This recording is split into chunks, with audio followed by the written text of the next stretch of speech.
We're on a good run of form at the moment. 3 wins from 3, scored 10 goals, 3 clean sheets. But what about the performances in general? Are you happy with what you've been seeing?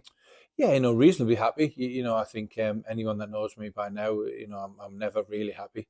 There's you strive for perfection if that exists. It probably doesn't, but can we get as close as possible? So there's always going to be things that I think we can do better with. And there's been patches where I've been really good and patches where I've been poor.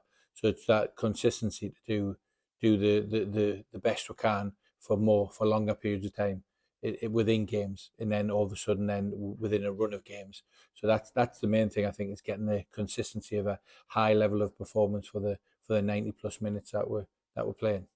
We're back in JD Cymru Premier action tomorrow against Bala at Maes Tegid. The last 15 games we've played against the Lakesiders, we've failed to lose on any of those occasions. Do you feel that going into fixtures with that sort of statistic behind us gives us at least some sort of psychological advantage? Yeah, possibly a small one, but I don't think it's great because obviously, I was manager here. The last big upset of Bala beating us in the Welsh Cup final up at Bangor, I think was that 2017. So yeah, so I know, I've been there, I've seen it, I've smelt it, I've felt it that these things can happen. So in Bala are a good team, Bala are in good form. They've got experienced manager, got good staff, they've got good players. So, and I think there's ourselves and Bala at this moment in time are the only two teams in the league that are undefeated. So, yeah, we're going in. We know it's going to be a very, very tough game. It's never an easy place to go, no matter what, where, how. So, yeah, we'll be going in there, watch their game on Saturday against Queen's Park. It was obviously a very tough game for them. Queen's Park were a good team. Been and watched them live twice this season against Connah's and Barrytown.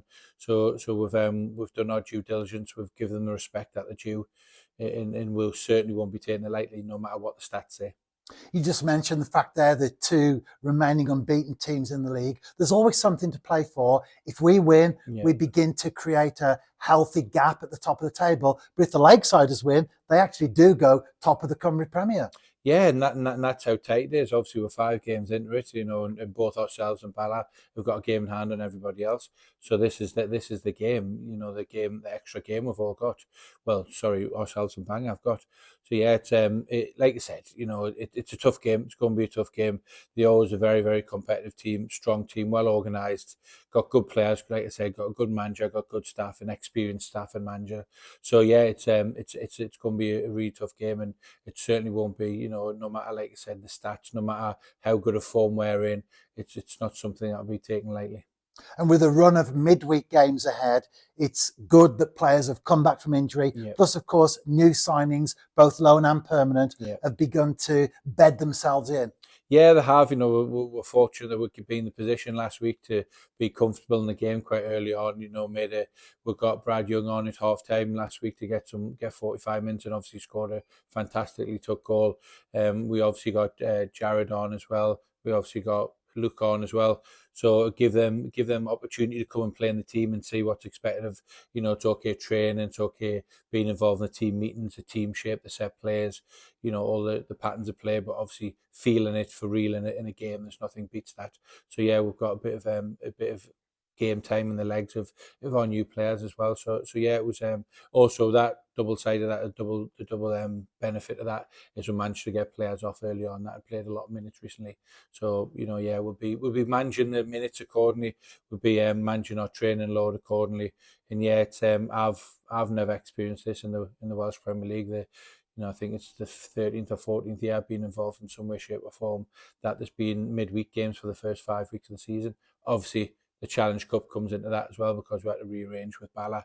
So, but given the Welsh Premier League and also Nathaniel Cup and the Challenge Cup, then all the teams that are in them are playing five midweek games in a row. Which, look, we get on with it with professional footballers. So it's nothing I've seen before in the Welsh Premier League. You see it a lot in the conference. I had my time at Hartlepool in for probably 6 of the 9 months of the season. It was every Saturday, Tuesday, and obviously some long distances to travel in that as well. So yeah, but yeah, it's we'd prefer if it was Saturday because it gives us time on the training pitch. But yeah, players want to play games. That's what they're there for. That's what they're paid for. That's what they're in football for. So yeah, the more games, the better, I'd imagine, for players. And not getting back home until the early hours of Saturday morning, and then the game against Bala Yeah. midweek on Wednesday. How has that affected preparations? Not really, not really. No, I think it helped us playing on the Friday night. It gives us an opportunity to get 2 full days off, so the players all had Saturday, Sunday off to recover. They've been in training on Monday, Tuesday, and then obviously game Wednesday. They'll be back in on Thursday morning, and then Friday morning, then a game Saturday. So yeah, it just gives us time to, the 24 hours extra that we've had. Obviously we had a long travel. 6 hours there and back with stuff up, etc. So yeah, that was a negative side of it, but it counteracted that with being the Friday night game. And do you know the starting 11 already, or do you still have players perhaps in your mind that you're not sure of? Yeah, now we know the starting 11. We're sitting here on a Tuesday afternoon. The team shape's been done. The players know the team. They know the set players. We went through the set players, the team shape. So yeah, we know exactly who's playing, who's not playing. And what is the general injury situation? Yeah, it's Josh Pask should be back. He's been back. He's obviously had a concussion protocol, so he'll be back in. He'll be fine. Deck McManus had an operation last week, so that was a really successful. So we're hoping Deck will be back in the next couple of months. Which is key. The operation went really well. Got done from a really well recognised and respected surgeon. So we're hoping it'll be back within the 2 months. Then also John Routledge and Ash Baker are both back on the pitch training as well. So yeah, it's I'm just trying to think of anybody else. I hope I haven't missed anybody out there. Everyone else is back in. Ryan Brobble's back in fully. Chris Marriott's back in fully. We're managing Mazza's minutes because of games and in a muscle injury. So yeah, we're 3 players down. And everyone else is back in, and hopefully, I can well imagine John Routledge and Ash Baker being back in the next week or 10 days.